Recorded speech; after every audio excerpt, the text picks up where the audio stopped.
Bonjour à tous, aujourd'hui nous allons vous expliquer quelque chose que vous consommez ou même que vous utilisez tous les jours, la gélatine.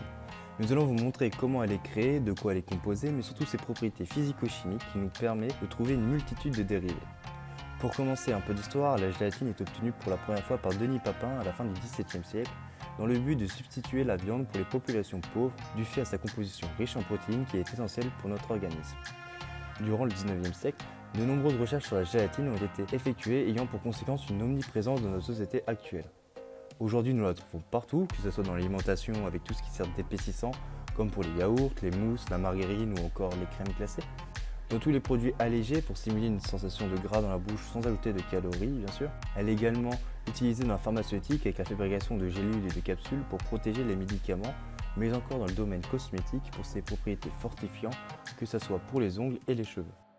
Vous l'aurez compris, nous consommons quotidiennement de la gélatine. Nous allons donc voir comment elle est obtenue. Tout d'abord, la gélatine est obtenue à partir du collagène, qui est lui-même extrait de la peau et des os de porc qui sont purifiés pour ensuite être confinés dans une solution d'acide dilué afin d'en extraire la gélatine. Cette étape s'appelle l'hydrolyse du collagène. Cette gélatine extraite nécessite différentes étapes de raffinement telles que la filtration pour la rendre comestible. Maintenant, afin de comprendre les propriétés physico-chimiques, nous avons besoin de savoir de quoi est composée la gélatine. La gélatine est composée de longues protéines qui eux-mêmes sont composées d'acides aminés. Les acides aminés sont un composé organique possédant deux fonctions chimiques, une fonction acide carboxylique à une extrémité et une fonction amine de l'autre. L'assemblage de ces acides aminés forme des peptides qui, en fonction de leur structure spatiale et ses composants, forment des protéines avec différentes propriétés et différents rôles. Il faut savoir également que la gélatine est un gel physique composé d'acides aminés comme nous venons de le voir, tels que la glycine, la proline, l'hydroxyproline, l'acide glutamique, l'alanine, l'arginine, ainsi que l'acide aspartique. Néanmoins, la gélatine nécessite de l'eau pour pouvoir changer d'état. Dans un gel physique, les atomes et les molécules qui composent sont en perpétuelle agitation. Ce mouvement incessant, appelé le mouvement brownien, est lié directement à la température. Plus celle-ci augmente, plus le mouvement est rapide et inversement.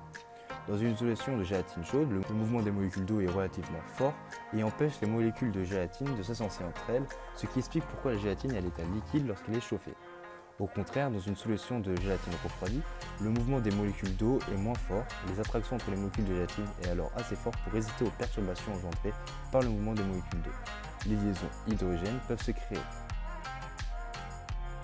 Lorsque ces liaisons hydrogènes sont créées, il y a formation d'un gel. Il est à noter que la température de fusion de la gélatine se situe entre 27 degrés et 32 degrés, ce qui permet une fusion en bouche du produit qui est facilement utilisable pour toutes les confiseries. Et voilà, maintenant que vous savez tout sur la gélatine, il ne nous reste plus qu'à en faire.